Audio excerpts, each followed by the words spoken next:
নমস্কার, দ্য রিপোর্টে স্বাগত। যারা মুক্ত কণ্ঠে প্রতিবাদ করছে, মুখ্যমন্ত্রী তাদের কণ্ঠকে রোধ করার চেষ্টা করছেন। উনি কি সাধারণ মানুষকে ভয় পাচ্ছেন? কেন দ্বিচারিতা করছেন?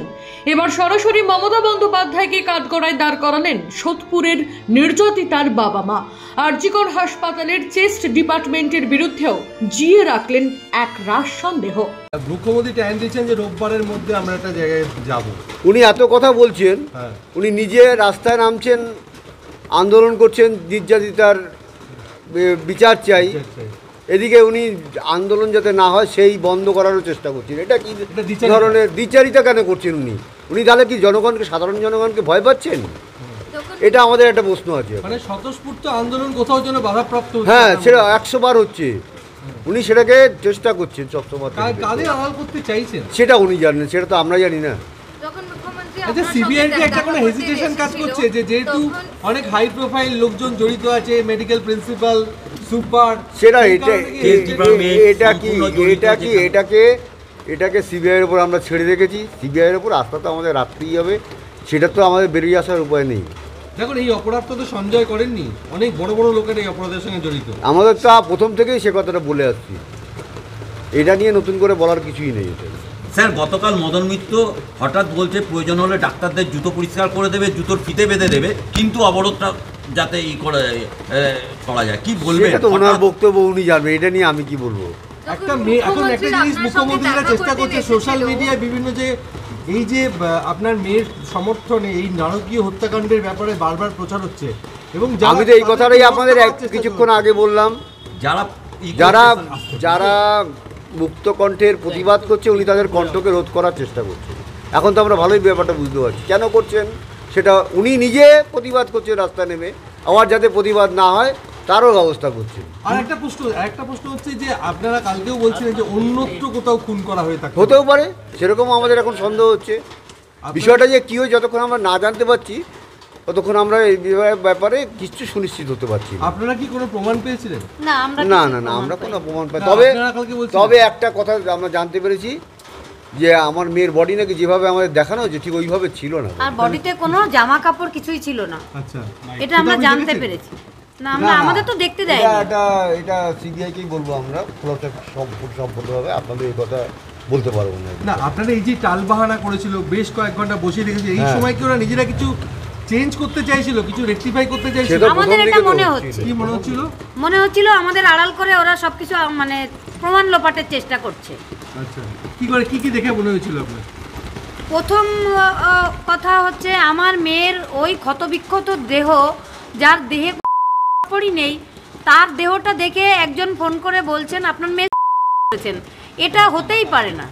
এটা কিছু আড়াল করার চেষ্টা, না এটা কিছু লোপাট করার জন্যই বলেছেন যে আপনাদের মেয়ে সুইসাইড করেছে। না, এত বড় হত্যাকাণ্ডকে সুইসাইড বলে এটাও তো একটা অপরাধ।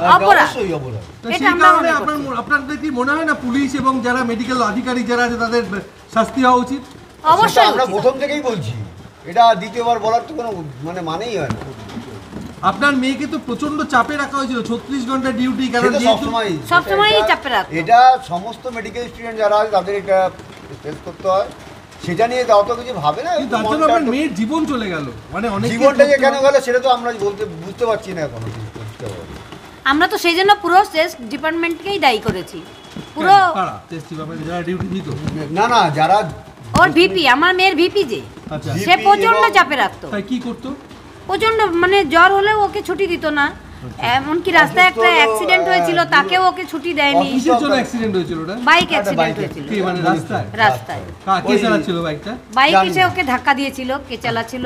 এটা ও যাতে ঝামেলা হবে আবার ট্রমা কেয়ারে নিয়ে গেলে উনি বলেছিলেন আমি নিয়ে যাব। না আপনাকে যেতে হবে না, ওর হসপিটাল থেকে ডাক্তার ডেকে ওর কোপিসিটিদের ডেকে ও ব্যাপারটা হ্যান্ডেল করে নিয়েছিল। কিন্তু এরকম একটা অ্যাক্সিডেন্ট যখন হলো তখন তো এত রকম চাপের মধ্যে আছে, সেটাও তো নিশ্চয়ই বুঝতে হবে যে তখন আমার মেয়ে সব সময় এড়িয়ে চলতে চাইতো, এড়িয়ে যেত সবকিছুতেই।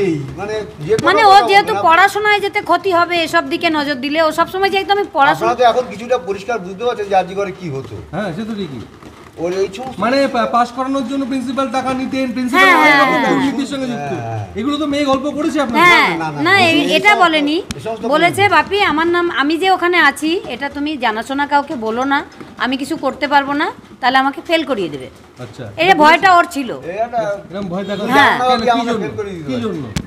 কি জন্য চাপ ছিল একটা, কিসের চাপ ছিল? সেটা চাপ হচ্ছে মানে কলেজের যারা উপর মহলের লোক আছে তাদের নিশ্চয়ই চাপ ছিল।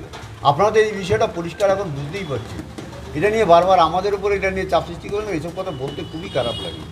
না, আমি জানি আপনাদের মনের অবস্থা এরকম, আমাদের খুবই খারাপ লাগে। আমাদের সব হারিয়ে গেছে, আর কিছু হারানোর নেই। আমরা রাজ্য ও দেশবাসীকে একটাই বার্তা দিতে চাই, আমরা তাদের সাথে সব সময় আছি।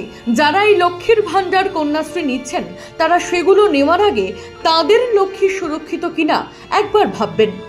সকল আন্দোলনকারীদের সমর্থন জানিয়ে সোদপুরের বাড়ি থেকে পাল্টা প্রতিবাদের আওয়াজ তুললেন নির্যাতিতার মা। এবং আমি আপনাদের মাধ্যমে মানে রাজ্যবাসী এবং দেশবাসীকে একটাই বার্তা দিতে চাই যে আমার মেয়ের মতন মেয়ের পাশে আছে, তাদের আমরা সব সময় সাথে আছি। এবং এই যারা কন্যাশ্রী প্রকল্প বা লক্ষ্মীর ভান্ডার এগুলো নিচ্ছেন, তারা নেওয়ার আগে তাদের লক্ষ্মী সুরক্ষিত কিনা একবার ভাববেন। একদম রাজ্যবাসীর কাছে এবং দেশবাসীর কাছেই আমার এই আবেদন রইল। একজন সদ্য আমাদের মুখ্যমন্ত্রীকে দেখা গেছে যে ধর্ষণের জন্য দাম ঠিক করতে, আপনার মেয়ের বেলাও দাম ঠিক করতে চেয়েছেন, এবারে বারবার টাকা দিয়ে কি মুখ বন্ধ করা যায়? হয়তো চাইছেন, 10 লক্ষ টাকার একটা ইয়ে বলেছে। হ্যাঁ, কি বলেছেন? না, আমার কাছে টাকার অফার দেন, কম্পেনসেশনের কথা বলি। কি যেটা চাকরি জীবনে কম্পেনসেশন না কি? যে কাজ করে ওটা কম্পেনসেশন পাও না, আমরা দেব কমে। আমরা আপনার এই ওটা বিচার পেলে ন্যায় বিচার দিন, তারপরে আমরা গিয়ে।